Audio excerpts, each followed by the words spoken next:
സിദ്ധഗുരുക്കന്മാർ ഈ cosmic game എന്തിനു വേണ്ടിയുള്ളതാണെന്ന് വ്യക്തമായി അവരുടെ ജീവിതം തന്നെ മാതൃകയാക്കി നമ്മൾക്ക് പറഞ്ഞു തന്നിട്ടുണ്ട്. അവർ ആദ്യം ശുദ്ധ ദേഹത്തിലേക്കുള്ള ഒരു യാത്രയാണ് ആദ്യഘട്ടം. തിയററ്റിക്കലായിട്ടുള്ള നോളജിനേക്കാളും പ്രസംഗം, പ്രഭാഷണം ഇതൊന്നുമല്ല അവരുടെ രീതി. അനുഭവത്തിലൂടെ ആ ഒരു ഫിസിക്കൽ എക്സ്പീരിയൻസിലൂടെ അവരുടെ ആ ഒരു ലൈഫിനെ അവർ ചേഞ്ച് ചെയ്യുന്നത് ഭൗതികമായിട്ട് തന്നെ നമുക്ക് വിസിബിളായിട്ട് അറിയാൻ സാധിക്കുന്നതാണ്.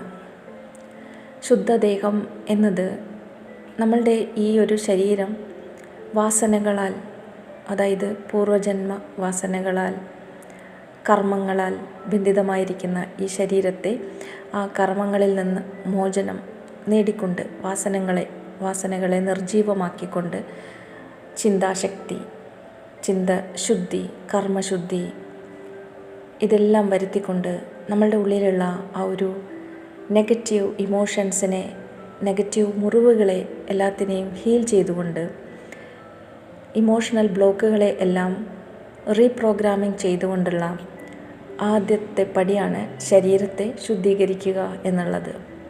അതിന് സിദ്ധന്മാർ പല മെഡിസിൻസും അതേപോലെ ധ്യാന യോഗ മുറകളും അവർ അഭ്യസിച്ച് അതിലൂടെയാണ് ഈ ഫിസിക്കൽ ബോഡിയെ ശുദ്ധീകരിക്കുന്ന ആ പ്രക്രിയയിലേക്ക് അവർ കടക്കുന്നത്.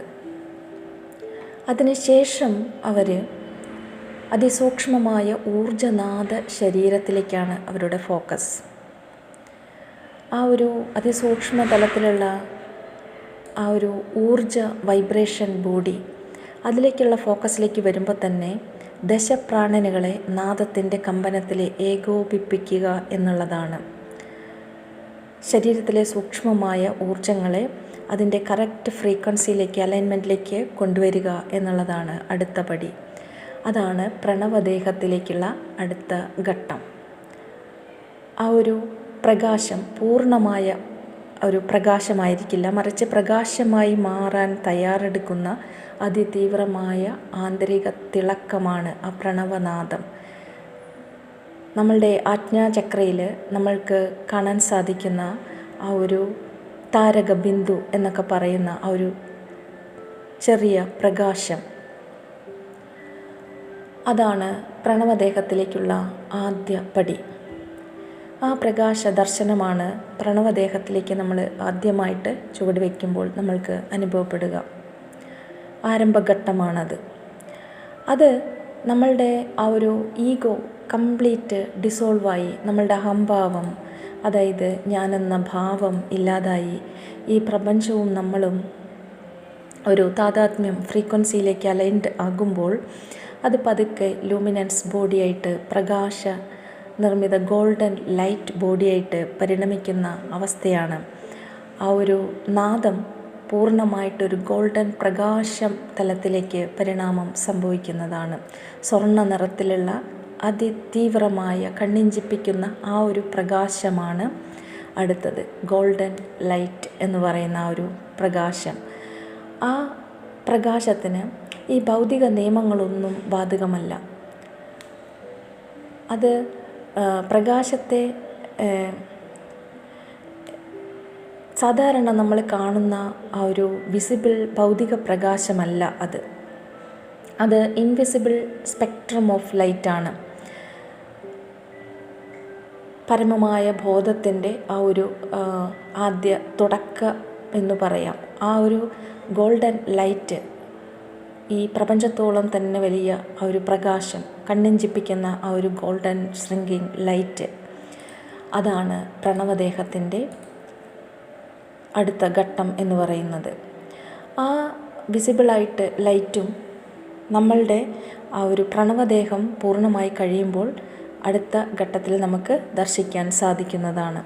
ശിവതത്വദേഹത്താണ്. അതാണ് അന്തിമ ഘട്ടം എന്ന് പറയുന്നത്. ഈ പ്രണവദേഹത്തിലേക്ക് ജ്ഞാനപ്രകാശത്തെ കൂടി ജ്ഞാനബോധത്തെ കൂടി എക്സ്പാൻഡ് ചെയ്യുക എന്നുള്ളതാണ് അടുത്ത ഘട്ടം എന്നുള്ളത്. പരമാത്മാവിൻ്റെ ചൈതന്യം പൂർണ്ണമായി നിറഞ്ഞു നിൽക്കുന്ന ഒരു അവസ്ഥയാണ് ശിവതത്വദേഹം അന്തിമഘട്ടം എന്ന് പറയുന്നത്. ആ ദേഹത്തിലേക്കുള്ള ഒരു യാത്രയാണ്. പരമാത്മാവിൽ ലയനം മാത്രമല്ല, പരമാത്മാവിനെ തന്നെ പൂർണ്ണമായി പ്രകടമാക്കാൻ കഴിയുന്ന ശരീരം നേടുക, ആ പരിണാമ യാത്രയിലാണ് ജീവാത്മാവ്. അപ്പോൾ അതിലേക്കാണ് നമ്മളുടെ ഈ കോസ്മിക് ഗെയിം ഇത്രയും കഷ്ടപ്പാടുകളും ദുരിതങ്ങളും എല്ലാം സഹിച്ചുകൊണ്ട് നമ്മൾ ഈ കോസ്മിക് ഗെയിമിലൂടെ ഈ എക്സ്പീരിയൻസ് എല്ലാം എടുത്തുകൊണ്ട് നടന്നുകൊണ്ടിരിക്കുന്നത്. ഭൗതിക ജീവിതത്തിൽ നിന്ന് നമ്മൾ ഒളിച്ചോടിയല്ല ഈ ഒരു സാഹചര്യത്തിലേക്ക് നമ്മൾ കടക്കേണ്ടത്. ഏത് ലൈഫാണെങ്കിലും നമ്മളുടെ നിയോഗം എന്താണോ അതിലിരുന്നു കൊണ്ട് നമുക്ക് ഈ ഒരു ശരീരത്തിലേക്കുള്ള യാത്ര ചെയ്യാവുന്നതാണ്. അത് സാധാരണ ഭൗതിക ജീവിതം നയിച്ചുകൊണ്ടും ഈ ശിവതത്വദേഹത്തിലേക്ക് നമ്മൾക്ക് എത്താൻ സാധിക്കുന്നതാണ്. സന്യാസ ജീവിതം ആണ് നിയോഗമെങ്കിൽ അതിലൂടെയും നമ്മൾക്ക് ഈ ഒരു ശരീരത്തിലേക്ക് എത്താൻ സാധിക്കുന്നതാണ്. പരമമായ സാക്ഷാത്കാരം ശിവതത്വദേഹം എന്നുള്ളത്. പ്രകാശ ആ രൂപാന്തരം ആ ഒരു ഫൈനൽ സ്റ്റേജിലെത്തുമ്പോൾ നമ്മൾ ഈ ഭൂമിയിൽ ഉണ്ടായിരിക്കില്ല എന്നുള്ളതാണ്. എല്ലാം ആ ഡിസോൾവായി ആ പരമ ചൈതന്യം എല്ലായിടത്തും ആ ഒരു പ്രസൻ്റായിരിക്കുക എന്നുള്ളതാണ്, ഒമിനി പ്രസൻ്റായിട്ടിരിക്കുക എന്നുള്ളതാണ്. അപ്പോൾ ഫിസിക്കൽ ബോഡി അതിന് ആവശ്യമായിട്ട് വരികയില്ല. സാധാരണ നമ്മൾ മരണം എന്നുള്ളത് ഫിസിക്കൽ ബോഡീനെ നശിപ്പിച്ചുകൊണ്ടാണ് നമ്മൾ ഈ സിമുലേഷൻ വിട്ട് പുറത്തേക്ക് പോരുന്നത്. എന്നാൽ സിദ്ധ ഗുരുക്കന്മാർ അവരുടെ ഫിസിക്കൽ ബോഡീനെ ആ ഒരു സിസ്റ്റത്തിനെ പൂർണ്ണമായിട്ടും ഷട്ട് ഡൗൺ ചെയ്തുകൊണ്ടാണ് അവർ ഈ സിമുലേഷൻ വിട്ട് പുറത്തേക്ക് വരുന്നത്. അതുകൊണ്ട് അവരുടെ ഫിസിക്കൽ ബോഡി ആ ഡിസ്ട്രാക്ഷൻ കുറഞ്ഞിരിക്കും. എന്നാൽ സാധാരണ മരിക്കുന്നവരുടെ ആ ബോഡി ആ ഒരു നിശ്ചിത സമയം കഴിയുമ്പോഴേക്കും ഫുൾ ഡിസ്ട്രക്ഷനിലേക്ക് കടന്നിട്ടുണ്ടാവും. ഇനി അതിതീവ്രമായിട്ടുള്ള സിദ്ധ ഗുരുക്കന്മാർ ആ ഒരു ഈഗോ കംപ്ലീറ്റ് ഇല്ലാതായി ഡിസോൾവ് ആയിട്ടുള്ള ഗുരുക്കന്മാർ ഫിസിക്കൽ ബോഡീനെ പോലും പ്രകാശമാക്കി മാറ്റിക്കൊണ്ടാണ് അവർ ഈ ഒരു സിമുലേഷന് പുറത്തേക്ക് വരുന്നത്. അതാണ് ആ ഒരു ജ്ഞാനദേഹത്തിൻ്റെ പൂർണ്ണ അവസ്ഥയിലെത്തിയിട്ട് ശേഷം ആ ഒരു നമ്മൾ ശിവതത്വദേഹത്തിലേക്ക് എത്തുന്ന അവസ്ഥ എന്ന് പറയുന്നത്. സാധാരണ മരിക്കുന്ന ആ ഒരു വ്യക്തിക്ക് ആ ഒരു സിമുലേഷന് പുറത്തേക്ക് വരാൻ സാധിക്കില്ല. അതൊരു ഊർജ്ജ മാറ്റം മാത്രമാണ് സംഭവിക്കുന്നത്. വീണ്ടും വാസനകളെ, കർമ്മവാസനകളെ ഏകോപിപ്പിച്ച് അടുത്ത ജന്മത്തിലേക്ക് കടക്കേണ്ടി വരും.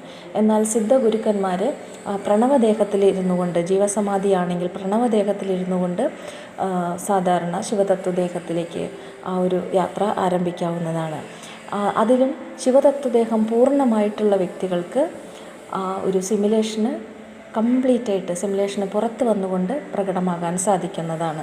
പരബ്രഹ്മത്തിലേക്കുള്ള ലയനം മാത്രമല്ല ഇവിടെ സംഭവിക്കുന്നത്. പരബ്രഹ്മത്തെ പോലും പൂർണ്ണമായി പ്രകടമാക്കാൻ കഴിയുന്ന ആ ഒരു ഗോൾഡൻ ലൈറ്റ്, പ്രകാശ ജ്ഞാന ആ ഒരു കോൺഷ്യസ്നസ് ഉള്ള ഒരു ശരീരത്തിലേക്കുള്ള യാത്രയാണ് ഈ കോസ്മിക് ഗെയിമിലൂടെ ഇവിടെ സംഭവിച്ചു കൊണ്ടിരിക്കുന്നത്. അപ്പോൾ അതിലേക്കുള്ള യാത്രയാണ് സിദ്ധ ഗുരുക്കന്മാർ നമുക്കിവിടെ പറഞ്ഞു തന്നിട്ടുള്ളത്. അവർ തിയറിറ്റിക്കലായിട്ടുള്ള നോളജ് അല്ല നമുക്ക് പറഞ്ഞ് തന്നിട്ടുള്ളത്. പ്രാണബന്ധാസ്, അതേപോലെ തന്നെ കായകൽപ്പം, ശുദ്ധദേഹം എന്ന് പറയുമ്പോൾ നമ്മളുടെ ഈഗോസ് കംപ്ലീറ്റ് ഡിസോൾവ് ആകുമ്പോൾ ഹാർട്ട് ചക്ര, എനർജി സെൻറ്റേഴ്സിനെയാണ് നമ്മൾ ചക്രാസ് എന്ന് പറയുന്നത്.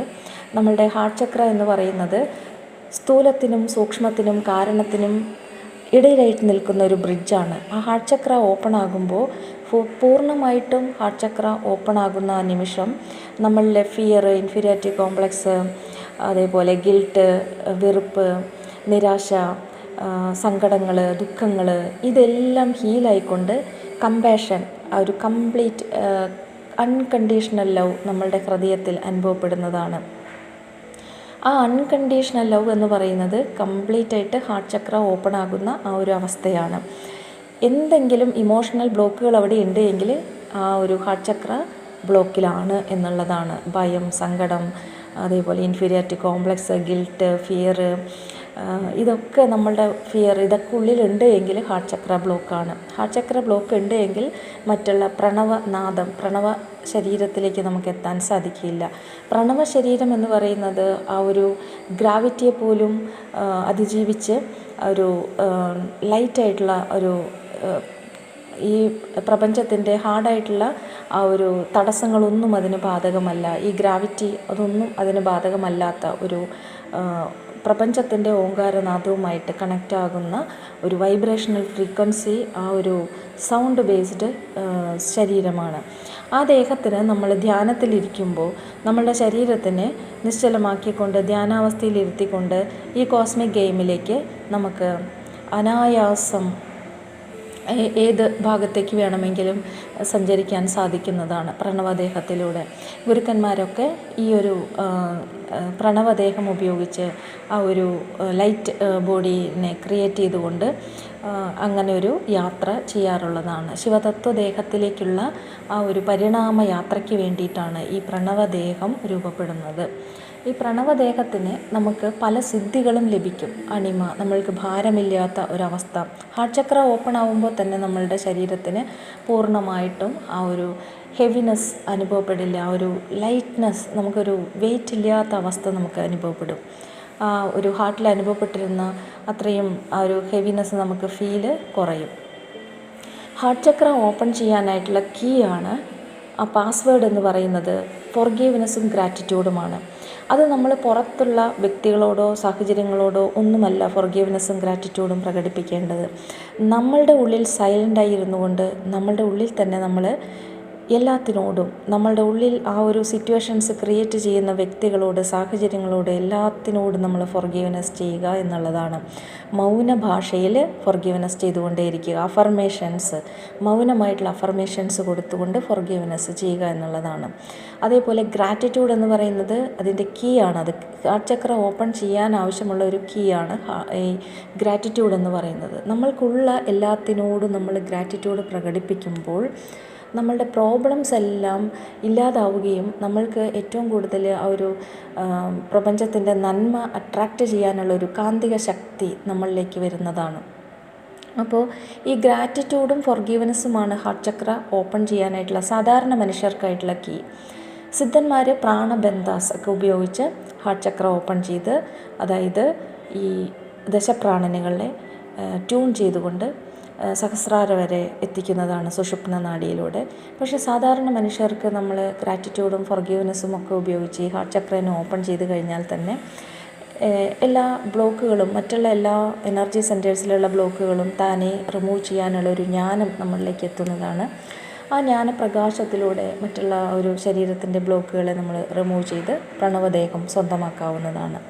പ്രണവദേഹം സ്വന്തമാക്കുമ്പോഴാണ് സിദ്ധികളൊക്കെ ലഭിക്കുന്നത്. ആ സിദ്ധികളും പ്രണവദേഹവും ഒന്നുമല്ല അൾട്ടിമേറ്റ് എയിം എന്നുള്ളത്. അതൊക്കെ സിമുലേഷനുള്ളിൽ തന്നെയാണ് റൺ ചെയ്യുന്നത്. സിദ്ധികളെല്ലാം തന്നെ, പ്രണവദേഹവും സിദ്ധികളും എല്ലാം തന്നെ സിമുലേഷനുള്ളിലാണ്. നമ്മൾ സിമുലേഷന് കംപ്ലീറ്റ് പുറത്തേക്ക് വരണമെങ്കിൽ ആ ഒരു ജ്ഞാനദേഹം, ആ ഒരു അരുൾ ദേഹം, അതായത് ശിവതത്വദേഹത്തിൻ്റെ ആ ഒരു തുടക്കം, അതിലേക്ക് ഫൈനൽ സ്റ്റേജാണ്, ആവിഷ്കാരമാണ് ശിവതത്വദേഹം എന്നുള്ളത്. ആ ഒരു അരുൾ ദേഹത്തിലേക്ക് നമ്മൾ എത്തണം. ജ്ഞാനം നമ്മളിലൂടെ, ജ്ഞാനപ്രകാശം നമ്മളിലൂടെ പ്രവഹിക്കാൻ കംപ്ലീറ്റായിട്ട് നമ്മൾ അനുവദിച്ച് കൊടുക്കണം എന്നുള്ളതാണ്. അപ്പോൾ ആ ചൈതന്യം കേവലമായിട്ടുള്ളൊരു ഊർജ്ജമല്ല, അത് മറിച്ച് ബോധമുള്ള ഒരു ഊർജ്ജമാണ്. അത് പ്രണവ ദേഹത്തിലെ ഊർജ്ജമായാലും ശിവതത്വദേഹത്തിലെ ആ ഒരു ബോധം, കോൺഷ്യസ്നെസ് ആയാലും അത് കേവലം ഒരു ഊർജ്ജം മാത്രമല്ല, അത് ബോധമുള്ള എനർജികളാണ്. നാദവും പ്രകാശവും ഉള്ള ഒരു ശബ്ദവും എല്ലാം കൂടി ചേർന്നിട്ടുള്ളതാണ്. ലൈറ്റും എല്ലാം കൂടി ചേർന്നിട്ടുള്ള ഒരു sound, highest frequency of consciousness ആണ് അത്. അപ്പോൾ ആ ഒരു അവസ്ഥയിലേക്ക് നമ്മൾ എത്തിച്ചേരുക എന്നുള്ളതാണ്. ഈ ഫിസിക്കൽ ബോഡി എന്നുള്ളത് പരിമിതികളുണ്ട്. നമ്മൾക്ക് ഗ്രാവിറ്റി, അതേപോലെ കർമ്മങ്ങൾ, ഇമോഷണൽ ബ്ലോക്കുകൾ, ഇതേപോലെ ഫിസിക്കൽ ഹാർഡ്നെസ്, ഹെവിനെസ് എല്ലാം നമ്മൾ സഫറിങ് ആണ്. പക്ഷേ ഈ പ്രണവദേഹത്തിനോ അല്ലെങ്കിൽ ആ ഒരു ശിവതത്വജ്ഞാനദേഹത്തിനോ ഇതൊന്നും അവിടെ ബാധകമല്ല. അപ്പോൾ പൂർണ്ണമായിട്ടും ശിവതത്വദേഹം അതിലേക്ക് എത്തുന്നത് വരെ നമ്മൾ ഈ കോസ്മിക് ഗെയിമിലേക്ക് വീണ്ടും വീണ്ടും നമ്മളുടെ കർമ്മങ്ങൾ എടുത്തുകൊണ്ട് നമ്മൾ വന്നുകൊണ്ടേയിരിക്കണം. അപ്പോൾ നമ്മളുടെ ഫൈനൽ സ്റ്റേജ് എന്ന് പറയുന്നത്, എയിം എന്ന് പറയുന്നത് ആ ഒരു ശിവതത്വദേഹമായിരിക്കണം. ജ്ഞാനദേഹത്തിലൂടെ ആ ജ്ഞാനദേഹത്തിൻ്റെ അന്തിമ പരിവർത്തനം, ട്രാൻസ്മ്യൂട്ടേഷനാണ്, പരമസാക്ഷാത്കാരമാണ് ശിവതത്വദേഹം എന്നുള്ളത്. ഇതെല്ലാം ഞാൻ പറയുന്നത് എൻ്റെ ഒരു ആത്മീയ അന്വേഷണത്തിൻ്റെ എന്നിലൂടെ തെളിയുന്ന ആ ഒരു പ്രകാശത്തിൽ തെളിയുന്ന കാര്യങ്ങൾ മാത്രമാണ്. ഇതിൽ ശരികളുണ്ടാവാം, തെറ്റുകളുണ്ടാവാം. എല്ലാവർക്കും ഇത് തന്നെയാണോ അനുഭവങ്ങൾ എന്നൊന്നും എനിക്കറിയില്ല. എൻ്റെ ആത്മീയ യാത്രയുടെ അനുഭവങ്ങൾ ഞാനിവിടെ പങ്കുവയ്ക്കുന്നു എന്നേ ഉള്ളൂ. ഇതിൽ ശരി എന്ന് തോന്നുന്നുവെങ്കിൽ മാത്രം നിങ്ങൾക്ക് സ്വീകരിക്കാം. അല്ലാത്ത പക്ഷം നിങ്ങൾക്ക് അവനവൻ്റെ ഉള്ളിലേക്ക് സെർച്ച് ചെയ്തുകൊണ്ട് ഇതിലേക്കുള്ള ഒരു യഥാർത്ഥത്തെ കണ്ടെത്താനുള്ള യാത്ര ആരംഭിക്കാവുന്നതാണ്. ഓരോ വ്യക്തിക്കും അവനവൻ്റെ ഉള്ളിൽ സെർച്ച് ചെയ്താൽ തന്നെ നമ്മളുടെ ആ ഒരു ബോധത്തിലേക്ക് തന്നെ നമ്മൾ ഇന്നർ ഫോക്കസ് ചെയ്യുമ്പോൾ തന്നെ ഈ കാര്യങ്ങളൊക്കെ നമ്മളുടെ ഉള്ളിൽ നമ്മളുടെ അറിവായിട്ട് തെളിഞ്ഞു വരുന്നതാണ്. അപ്പോൾ മറ്റുള്ള വ്യക്തികൾ പറയുന്നതിന് ശരിയോ തെറ്റോ എന്നുള്ളത് നമ്മൾക്ക് വ്യക്തമായിട്ട് സ്വയം മനസ്സിലാക്കാൻ സാധിക്കുന്നതാണ്. അതുകൊണ്ട് ഈ പറയുന്ന കാര്യങ്ങളെല്ലാം എൻ്റെ പേഴ്സണൽ എക്സ്പീരിയൻസിൻ്റെ അനുഭവങ്ങളുടെ ഭാഗങ്ങൾ മാത്രമാണ്. ആരെയും ഇതിലേക്ക് ഫോഴ്സിങ്ങോ കമ്പലിങ്ങോ ഇത് വിശ്വസിക്കണമെന്നോ ഞാൻ ഒരിക്കലും പറയുന്നില്ല. അവനവൻ്റെ ഉള്ളിൽ ആ ഒരു ആത്മീയ യാത്രയുടെ ആ ഒരു സെർച്ച് നടത്തി അതിലേക്ക് എന്തെങ്കിലും ഡൗട്ട് വരുമ്പോൾ ഈ വീഡിയോ നിങ്ങൾക്ക് കാണുകയാണ് എങ്കിൽ ഉപകാരപ്രദമായിരിക്കും എന്നുള്ള ആ ഒരു വിശ്വാസത്തിലാണ് ഞാൻ ഓരോ വീഡിയോയും ചെയ്യുന്നത്. അപ്പോൾ താങ്ക് യു. മറ്റൊരു വീഡിയോയുമായിട്ട് വീണ്ടും കാണാം.